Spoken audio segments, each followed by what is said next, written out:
السلام عليكم ورحمة الله تعالى وبركاته. اللهم صل وسلم وبارك على سيدنا محمد وعلى آله.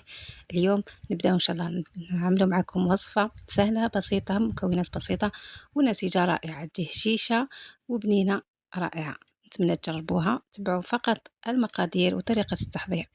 نبدأ بسم الله.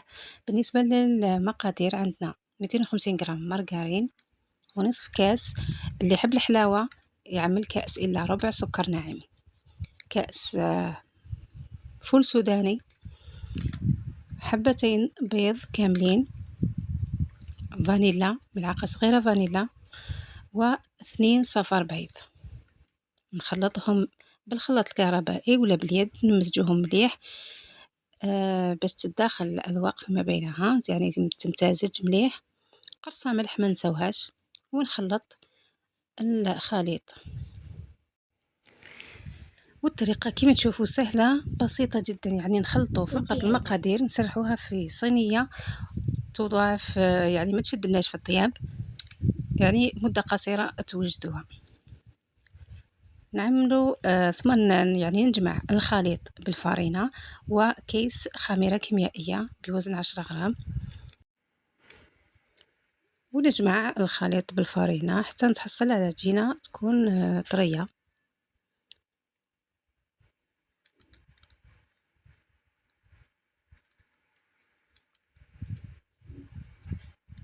طريقة سهلة جدا وما تاخذش وقت.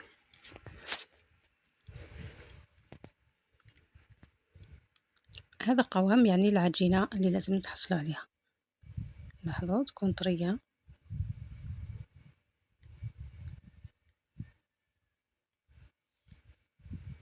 نسرحها في صينية على ورق الطهي. بالنسبة للسمك يعني حسب الرغبة تاعكم.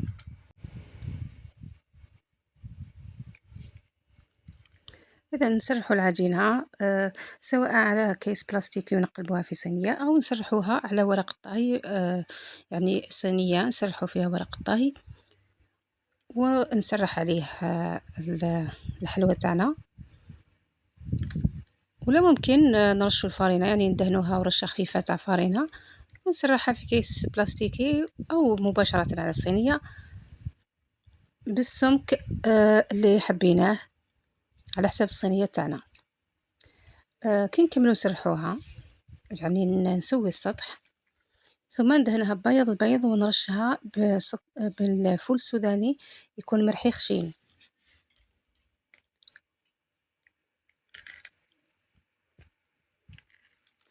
نوضعوها في كوشة تكون مسخنة مسبقا، حوالي ما تطولش في مدة الطهي، يعني حوالي فقط 10 دقائق تكون واجدة.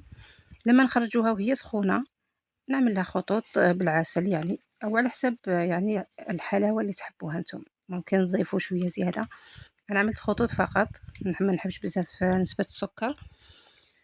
ثم نقطعوها مربعات ولا دي لوزونج، نوضعوها في الكيسات ونقدموها. صدقوني تجي رائعة، تجي شيشة وبنينة ما شاء الله. اللي ذاقوها كامل عجبتهم، نتمنى تجربوها وتنجحوا فيها. شكرا على المتابعة، إلى اللقاء في فرصة أخرى.